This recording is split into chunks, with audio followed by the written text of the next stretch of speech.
काली नदी में 115 किलोमीटर की दूरी तय करने के लिए रिवर राफ्टिंग का जोलजीबी में हुआ उद्घाटन। एसएसबी के द्वारा विभिन्न कार्यक्रम किए गए आयोजित। जोलजीबी मेला स्थल में एसएसबी के रिवर राफ्टिंग अभियान व विभिन्न कार्यक्रमों का शुभारंभ उप महानिरीक्षक डीएन बॉम्बे के द्वारा दीप प्रज्वलित कर किया गया। जोलजीबी में स्कूली छात्रों के द्वारा कलश यात्रा निकाली गई। विद्यालय के छात्रों के द्वारा सांस्कृतिक कार्यक्रम भी प्रस्तुत किए गए।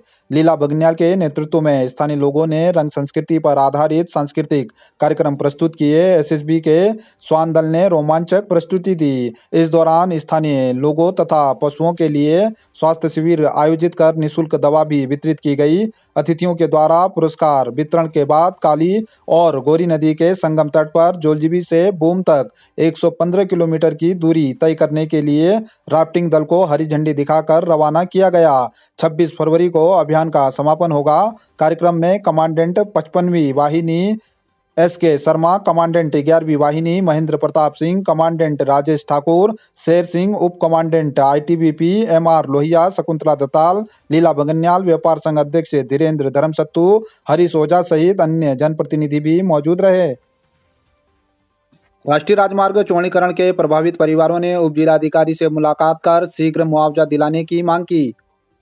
टनकपुर तावाघाट राष्ट्रीय राजमार्ग के अंतर्गत पूर्व में हुए चौड़ीकरण कार्य में ढूंगातोली के प्रभावित परिवारों ने आज कनिष्ठ प्रमुख भोपाल बहादुर के नेतृत्व में उप जिला अधिकारी से मुलाकात कर ज्ञापन सौंपकर शीघ्र मुआवजा दिलाने की मांग की। ग्रामीणों ने कहा कि 2013 में मोटर मार्ग काटा गया, लेकिन अभी तक भी मुआवजा नहीं मिला है, जिसको लेकर ग्रामीणों में आक्रोश बढ़ रहा है। ग्रामीणों ने एनएच में जाम करने की चेतावनी भी दी है।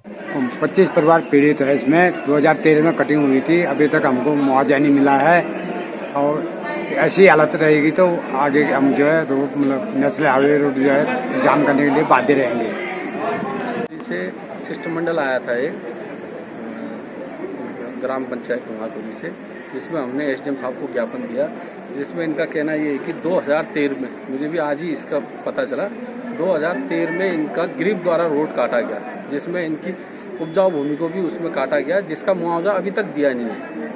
इसको देखते हुए आज हमने इसको ज्ञापन दिया और गांव वालों का ये कहना है अगर हमारी सुनवाई नहीं होगी तो हम उग्र आंदोलन करेंगे। धारचूला नगर में चालान से नाराज टैक्सी यूनियन के पदाधिकारियों ने एसडीएम से की मुलाकात, राहत देने की मांग की। धारचूला मुख्यालय में पुलिस के द्वारा किए जा रहे चालान की कार्रवाई से नाराज महाकाली टैक्सी यूनियन के अध्यक्ष कमल मार्शाल के नेतृत्व में उप जिला अधिकारी दिवेश सासनी से मुलाकात कर टैक्सी यूनियन के पदाधिकारियों ने नाराजगी जताते हुए राहत देने की मांग की। पदाधिकारियों ने कहा कि पुलिस के द्वारा धारचूला नगर के विभिन्न स्थानों पर नो पार्किंग का बोर्ड लगाकर चालान की कार्रवाई करते हुए वाहन चालकों का उत्पीड़न किया जा रहा है, जिससे वाहन स्वामियों का घर चलाना मुश्किल हो गया है। उप जिलाधिकारी ने टैक्सी यूनियन को हर संभव मदद करने का भरोसा दिलाया। उन्होंने ट्रैफिक व्यवस्था को सुचारू रखते हुए ट्रैफिक व्यवस्था में जरूरी बदलाव करते हुए वाहन चालकों को राहत देने की बात कही। धारचूला में जो लगातार चालान की कार्रवाई हो रही है उससे सारा टैक्सी यूनियन आहत है। उसी संबंध में हम लोग एसडीएम साहब के पास गए थे और उन्होंने आश्वासन दिया है कि जल्द से जल्द हमारी समस्याओं का समाधान करेंगे और जल्द से जल्द टैक्सी स्टैंड की व्यवस्था भी करेंगे। अगर ये व्यवस्था नहीं होती है तो हम आगे फिर आंदोलन करने में मजबूर होंगे। शिव महोत्सव का मदकोट में हुआ समापन, बोले विधायक अगले वर्ष और भव्य होगा आयोजन। मदकोट में चल रहे 5 दिवसीय शिव महोत्सव का रंगारंग सांस्कृतिक कार्यक्रमों के साथ समापन हो गया है। समापन के मुख्य अतिथि विधायक हरीश धामी व विशिष्ट अतिथि उप जिलाधिकारी दिवेश सासनी ने दीप प्रज्वलित कर कार्यक्रम का उद्घाटन किया। महोत्सव समिति के अध्यक्ष संदीप धामी ने सभी अतिथियों का स्वागत अभिनंदन करते हुए सहयोग के लिए सभी का आभार व्यक्त किया। इस दौरान विभिन्न विद्यालयों के छात्रों के द्वारा सांस्कृतिक कार्यक्रम प्रस्तुत किए गए, वहीं लोक कलाकारों के द्वारा रंगारंग सांस्कृतिक कार्यक्रम प्रस्तुत कर दर्शकों को झूमने पर मजबूर कर दिया गया। विधायक हरीश धामी ने महोत्सव समिति को विधायक निधि से 5 लाख देने की घोषणा करते हुए आने वाले वर्ष में महोत्सव को और भव्य बनाने की बात कही। इस दौरान पूर्व प्रमुख नरेंद्र रावत, चरण मेहरा, गंगा सिंह फरसवाण, बलवंत बोथ्याल, नरेश करतवाल, रमेश कठायत, बिट्टू रावत, बबलू पांगती, आनंद धामी, अनिल भट्ट, नरेंद्र कुमार, ललित मेहता आदि मौजूद रहे। सड़क निर्माण के साथ हो वृक्षारोपण, विकासखंड सभागार में द हंगर प्रोजेक्ट के तहत हुई बैठक में सरपंचों ने कही बात। विकासखंड सभागार धारचूला में द हंगर प्रोजेक्ट के तहत क्षेत्र के सरपंचों व पंचायत प्रतिनिधियों की बैठक हुई।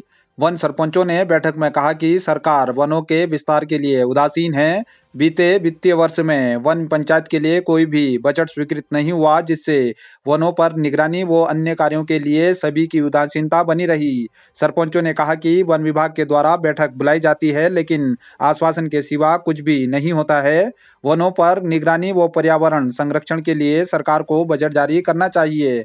क्षेत्र में सड़क निर्माण के दौरान काटे गए पेड़ों के स्थान पर फिर से वृक्षारोपण करने के लिए निश्चित व्यवस्था बनाई जानी चाहिए। साथ ही वनों के संरक्षण के लिए बैठक में स्वयं से पहल करने के लिए भी रणनीति बनाई गई। पंचायतों में काफ़ी सक्रियता थी, लोग भी उससे जुड़ रहे थे अच्छे से, लेकिन अभी की वन पंचायतों में यह है कि एक तो बहुत बड़ा पलायन का भी कारण है, दूसरा सिलेंडर घर घर पहुँच गए हैं। तो इसके अलावा भी वन पंचायतों में ज़रूरत तो है अभी सशक्त करने की। चारा पत्ती है, ईंधन के रूप में वनों का प्रयोग करना है और वनों पे अधिकतर महिलाएं निर्भरता मतलब आजीविका निर्भर है।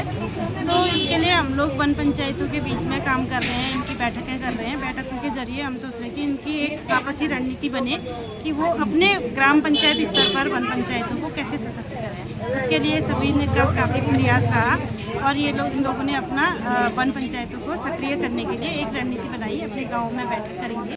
लगभग पूरे उत्तराखंड में, यहीं की बात नहीं है, ये लगभग सभी पूरे उत्तराखंड राज्य में वन पंचायतों की स्थिति बड़ी दयनीय है। सरकार ने एक हिसाब से बिल्कुल लावारिस छोड़ दिया है, कोई गोला घुसाई नहीं है। वन पंचायतों में जो पूर्व में काम हुए थे, जो दीवारें लगी थी, जो घेर बाड़ हुआ था, वो सब तहस नहस हो गया है। नए वनीकरण के लिए, मरम्मत के लिए कोई बजट नहीं है। और सबसे पहले भवन गांव में ही नहीं, हर गांव में, चाहे सीपी हो, मारसा हो, पालिंग नांगली, हर गांव में पेड़ पौधा ऑक्सीजन इतना बहुत कम है। अब सरकार से ऐसा कहे कि जो रोड बन रहा है उसमें कितने पेड़ गिर गया, उसमें पेड़ लगाने के लिए अभी तक कोई सरकार ने नहीं दिया है। अभी तक पौधा बोने के लिए हज़ारों पौधे गिर गया, उसमें जहाँ डैम है वहाँ नहीं फेंक रहा है, डैम जहाँ भी है वहाँ फेंक रहा है रोड वाले, सबसे पहले ये CBW वाले। और धारमा में वो चाहिए पेड़ के लिए अखरोट का, एक देवदार और चीड़ का पौधा, 3 चीज पौधा होना चाहिए हर गांव में। जंगल में लगी आग से झुलसी महिला जिला चिकित्सालय किया गया रेफर। धारचूला मुख्यालय के देहात क्षेत्र में जंगल में लगी आग से महिला बुरी तरह से झुलस गई। धारचूला देहात के सिन्याखोला कल्याधार तोक निवासी यानमती देवी पत्नी शोभन सिंह जंगल से पशुओं को लेने गई थी। जंगल में लगी आग के बीच उनके कई देर तक घर वापस नहीं लौटने पर परिजनों के द्वारा उनकी ढूंढ खोज की गई। घर से लगभग 200 मीटर दूर यानमती देवी जंगल की आग से झुलसी हुई मूर्छित अवस्था में मिली। परिजनों व ग्रामीणों की मदद से आनन फानन में महिला को CHC धारचूला लाया गया। डॉक्टर संदीप कुमार ने बताया कि महिला को प्राथमिक उपचार देने के बाद जिला चिकित्सालय के लिए रेफर कर दिया गया है। सूचना पर पटवारी सदर कृष्ण कुमार व पुलिस टीम ने अस्पताल पहुंचकर परिजनों से घटना की जानकारी ली। अस्पताल पहुंचे रेंजर सुनील कुमार ने बताया कि अराजक लोगों के द्वारा जंगल में आग लगाई गई, जिसमें महिला झुलसी है। वन विभाग की टीम के द्वारा मौके पर आग बुझाने की कोशिश जारी है। चट्टान वाला क्षेत्र होने के कारण दिक्कतें आ रही हैं। तिवारी जी, वन पंचायत कोटेरा से आग प्रारंभ होने की सूचना मिली थी जो सिन्याखोला तक गई है और इस आग में एक महिला के झुलसने की अभी सूचना प्राप्त हुई है। हमारी टीम कठिन परिस्थितियों में, आपको जैसे विदित है कि 75 डिग्री का पहाड़ है और उसमें घास है, आग बुझाने का इसमें हमारी टीम बहुत अथक प्रयास कर रही है।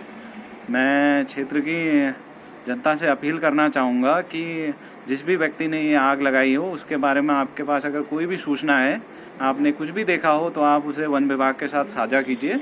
आपका नाम गोपनीय रखा जाएगा और भविष्य में भी इस प्रकार की कोई भी व्यक्ति अगर जंगल में आग लगाने का प्रयास करता है तो उसकी तत्काल सूचना वन विभाग को दें।